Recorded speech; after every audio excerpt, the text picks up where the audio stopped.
आज की कहानी शुरू होती है एक खूबसूरत और प्यारे से गांव से, जिसका नाम था प्रेमनगर। जैसा नाम वैसा ही वहां का माहौल। गांव के सभी लोग प्रेम और अपनापन से रहते थे, लेकिन एक बड़ी समस्या थी। पूरे गांव में हरियाली का नामो निशान तक नहीं था। सूखी धरती, मुरझाए पेड़, मानो प्रकृति ने मुंह मोड़ लिया हो। इसी गांव में रहता था राइस्टार, जो गांव का प्रधान था। वह दिन रात अपने गांव की दशा को लेकर चिंतित रहता। अपने लोगों के दुख को देखकर उसका दिल रो पड़ता, लेकिन उसके पास कोई समाधान नहीं था। एक रात लगभग 2 बजे, जब पूरा गांव गहरी नींद में था, अचानक हवाओं में एक मधुर गीत गूंजने लगा। साथ ही एक रहस्यमयी धुंध पूरे गांव को घेरने लगी। उस धुंध में से एक प्रकट हुई एक सुंदर सी लड़की। उसका नाम था गुड़िया। वह गांव के बीचों बीच आकर खड़ी हुई, एक मंत्र बोला और देखते ही देखते वह एक चमकते हुए सफेद पेड़ में बदल गई। और तभी चमत्कार हुआ। सूखी धरती पर हरियाली लहराने लगी, मुरझाए पेड़ों में जान आ गई। प्रेमनगर फिर से जीवंत हो उठा, जैसे नया जन्म पा गया हो। सुबह जब राइस्टार ने गांव में गीतों और उत्सव की आवाजें सुनी, तो दौड़ता हुआ बाहर निकला। उसकी आंखों के सामने था हरा भरा प्रेमनगर। गांव के बीचों बीच खड़ा था चमकता हुआ सफेद पेड़। राइस्टार ने सभी लोगों को इकट्ठा किया और कहा, यह कोई साधारण पेड़ नहीं, यह तो एक वरदान है। आज से हम इसकी पूजा करेंगे। उसी रात सभी लोग दीप जलाकर उस पेड़ की पूजा करने लगे। लेकिन हर रोशनी की अपनी एक परछाई होती है। प्रेमनगर के पास ही था एक दूसरा गांव, सहुर नगर। वहाँ रहता था एक लालची और चालाक व्यक्ति, टुंग टुंग सहुर। जब उसे प्रेमनगर के चमत्कार की खबर मिली, तो उसके मन में जलन पैदा हो गई।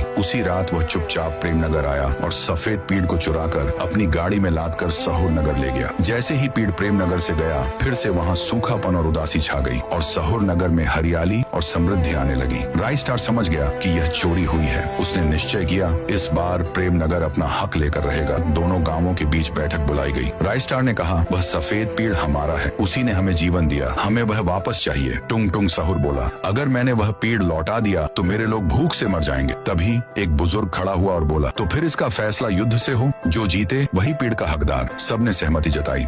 सुबह एक बड़े मैदान में दोनों गांवों के लोग आमने सामने खड़े हुए। एक तरफ राइस्टार, दूसरी तरफ टुंग टुंग सहुर। युद्ध शुरू हुआ। चारों ओर कोहराम मच गया। लोग घायल होने लगे, कई जिंदगी खत्म हो गई। राइस्टार और टुंग टुंग तलवारें लेकर आमने सामने थे। तभी आकाश से वही सफेद पेड़ धरती पर गिरता है और उसमें से फिर से प्रकट होती है गुड़िया। वह जोर से कहती है, रुको, मैं तुम्हें एक नया रास्ता दिखाने आई हूँ। अगर तुम मुझे दोनों गांवों के बीच लगाओ तो मैं दोनों को हरियाली से भर दूंगी। दोनों प्रधान गुड़िया की बात मान लेते हैं। उस सफेद पेड़ को दोनों गांवों की सीमा पर लगाया जाता है। प्रेमनगर और सहुर नगर दोनों में हरियाली छा जाती है। हर तरफ खुशहाली लौट आती है। लोग मिलकर उस चमत्कारी सफेद पेड़ की पूजा करते हैं।